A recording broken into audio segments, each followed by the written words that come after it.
I'm going to show you how to revive in YAPYAP. So first you gotta walk to your downed friend to revive them, and it has to be downed because when you get attacked there is like a downed or incapacitated state, and after that you go to permanent death. Now your friend has to be downed. You gotta just walk up to them and look at them with the cursor, and then you should be able to interact by pressing E to revive, and that should bring up a progress bar where you have to wait while holding down the input E and waiting for the revive to complete. It will usually get cancelled if you move or get hit, and you have to do it again. And after the revival, your friend or the player comes back with a limited health.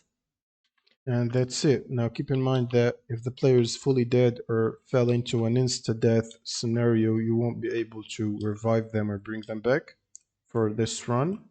And that's pretty much it for this video. Subscribe if you found this helpful, and see you on the next one.